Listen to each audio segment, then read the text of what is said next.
What's good? Hey everyone. What it do? What's poppin'? Her name is Ebony. His name is Eugene. And today's topic is let your actions speak for you. 3G. Yeah. I do what I do. I do what I do. You do it through me. 3G. Let's talk about it. Let's talk about it. We've all heard the saying, actions speak louder than words. And we believe that to be true. But with that being said, it doesn't mean our words aren't important and that our words don't matter. So a lot of times we say that we're going to do something and we say like great things, and that's great and all, but a lot of times we don't follow through with those things. And that's not good. I mean, whether we're saying it to someone else or we're saying it to ourselves, it's just not a good look. It's just not good to say things and not move forward with it. So by saying these things, it really can let other people down. You can let yourself down. You can really ruin your credibility as a person. People aren't going to trust you, in your words, because you continue to say things and not follow through with that. And that's not okay, and that's not good. And we have to be better, and we have to be genuine, and we have to follow through with the things that we say we're going to do. Definitely. So sometimes we'll say things like this: I promise I will change my ways. And of course, that sounds great. I'm going to change my ways. But when we don't see any actions behind that statement, it can lead to frustration and a lot of other things. Definitely. So let's flip it around. Let's say we're in that same scenario, but instead of me saying I'm going to change my ways, I don't say anything and I just change my ways. How is that going to change the scenario? So now that changes the scenario completely, because now you're actually showing what you said in your head, because you're not saying it out loud, but you're actually showing whoever you're showing, the actual action. And that's great. Now, a way that we can mess this up after we make some differences and start doing different things, sometimes we can point that in the person's face that we're doing it for. So I could say, you saw the way I didn't argue with you this time? Are you happy about that? Did you like that? Because normally you're upset because I argue back with you.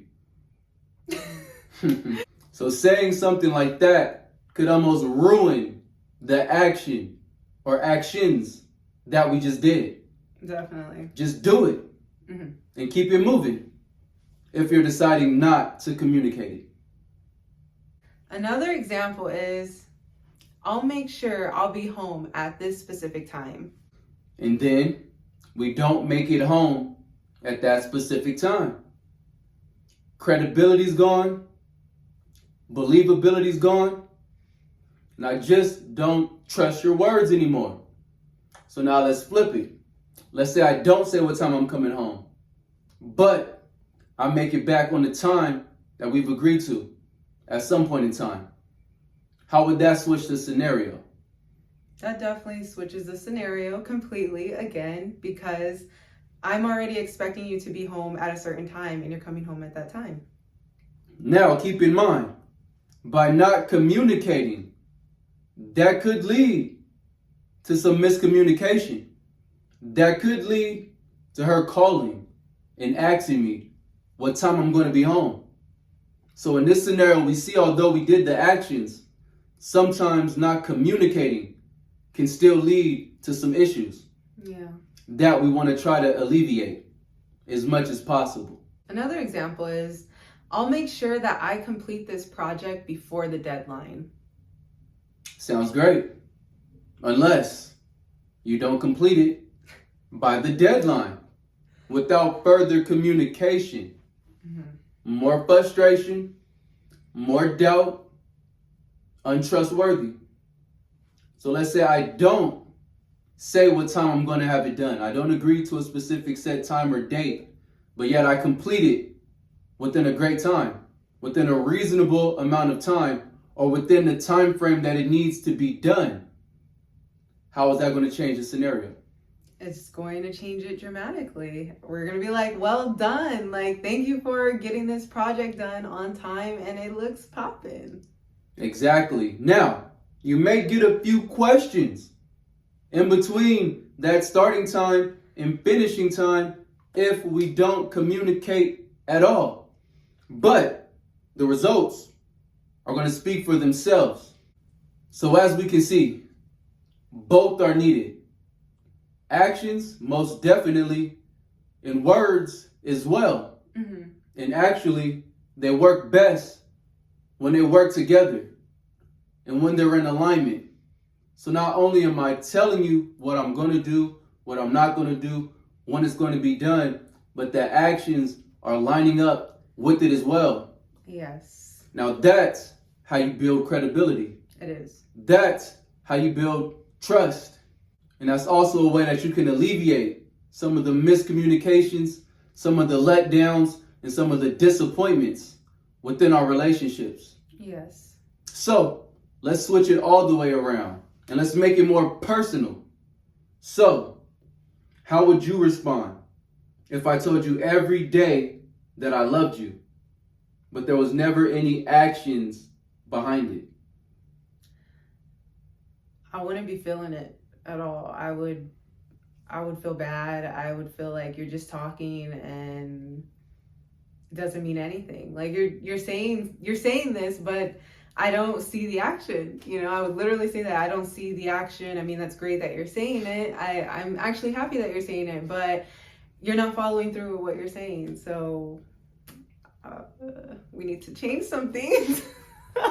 Exactly. And I couldn't blame her.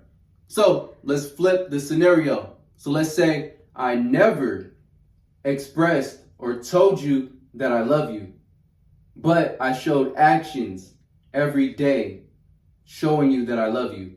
How would that make you feel?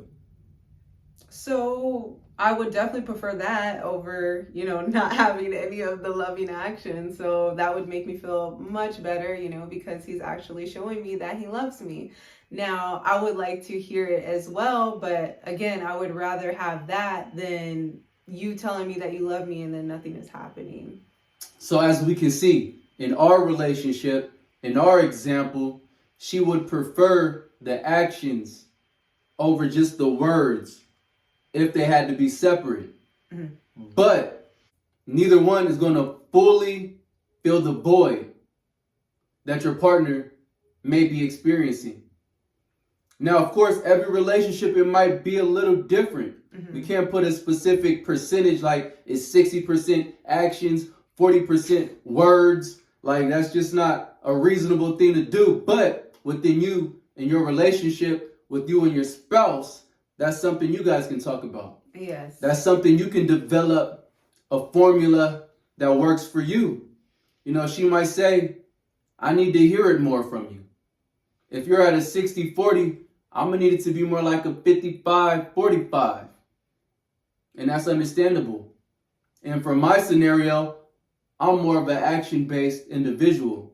So it could be 80% actions, 20% words, and I might be fine with that.